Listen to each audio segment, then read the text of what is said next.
di tanah Jawa yang merupakan 4 bersaudara. Yang tua menjadi raja di Kurupan, yang muda menjadi raja di Daha, yang tengah menjadi raja di Gegelang, dan yang bungsu menjadi raja di Singasari.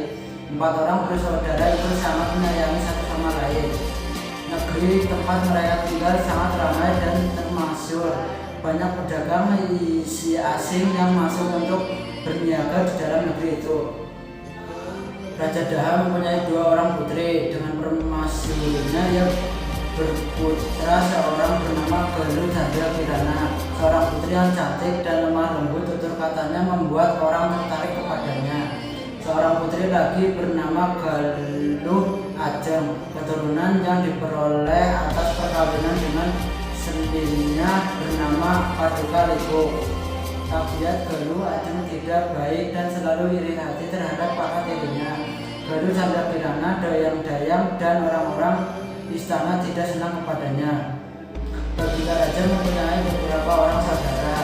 Seorang menjadi raja di Kahuripan dan seorang menjadi raja Gagelang.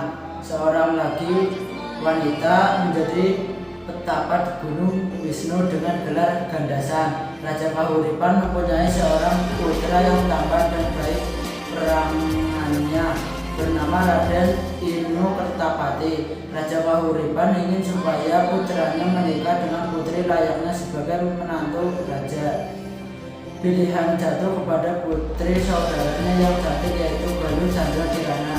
Dikirimlah utusan ke Daha untuk meminang, dan dengan senang hati raja dan rakyat menerima pinangan itu. Paduka Liko sajalah yang tidak senang. Timbul maksud jadinya menyingkirkan permaisuri serta Galuh Chandra Kirana agar ia dapat menggantikan kedudukan sebagai permaisuri, dan Galuh Ajeng dapat dijodohkan dengan Raden itu Kertapati. Pada suatu hari dibuat tapai beracun dan disuruhnya seorang dayang memberikan tapai itu kepada permaisuri. Permaisuri senang hati menerimanya, karena baru pertama kali itu Paduka Liko mengirimkan makanan untuk ia.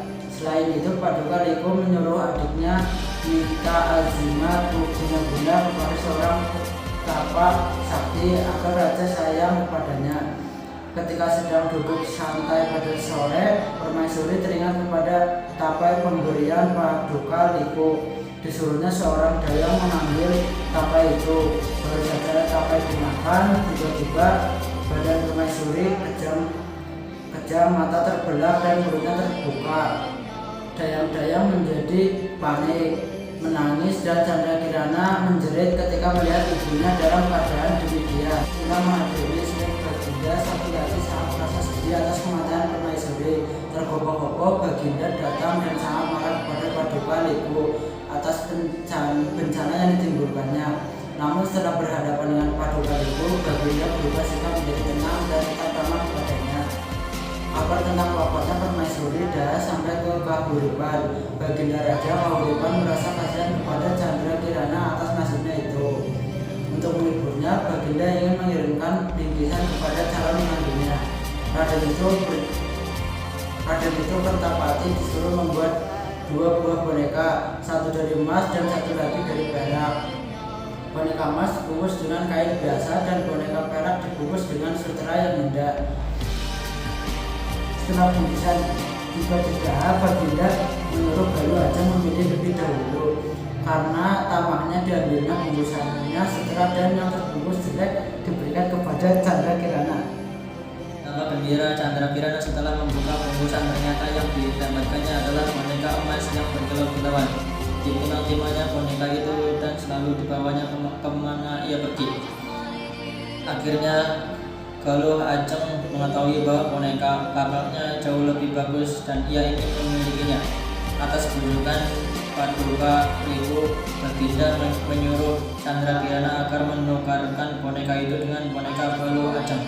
Karena Chandra Kirana tidak mau menyerahkan bonekanya, Baginda menjadi marah. Chandra Kirana diusir dan terhuyung-huyung dituntun Mahadewi ke Radunnya bersama para dayang dan pengasuh. Keesokan harinya menjelang subuh Chandra Kirana dan pengiring-pengiringnya meninggalkan istana pergi tanpa tujuan. Di perbatasan antara Daha dan Kaharipan menetaplah mereka membangun kerajaan kecil dan dengan persetujuan Dayang-Dayang dialah yang menjadi rajanya. Untuk itu mereka harus membayar sebagai biaya dan dia sendiri mengganti nama dengan Panji Semirang. Untuk memperkuat kerajaan mereka melakukan perampokan dan memaksa semua orang untuk ditahan menetap di tempat itu. Dengan demikian rakyat makin bertambah dan kerajaan makin kuat. Berita tentang kerajaan Panji Semirang sampailah ke Kaharipan. Pada waktu utusan Raja Kaharipan membawa barang-barang dan uang emas kawin untuk meminang Galuh Chandra Kirana. Mereka dicegat dan dirampok tentara Panji Semirang. Barang rampasan dan uang hanya akan dikembalikan apabila Raden Ino Kertapati datang menghadap Panji Semirang. Betapa heran takjub Raden Ino Kertapati memandang Panji Semirang, seorang raja yang menarik, simpatik, cantik, suaranya lembut, merdu. Diadakanlah jamuan di istana Panji Semirang untuk menyambut kedatangan Raden Ino Kertapati. Keesokan harinya, setelah semua barang dan uang dikembalikan, berangkatlah Raden Ino Kertapati beserta rombongan meneruskan perjalanan ke Daha, menyerahkan uang jujuran atau mas kawin kepada Raja Daha. Betapa sedih hati Panji Semirang memikirkan kekasihnya akan melangsungkan pernikahan dengan Galuh Ajeng di Daha.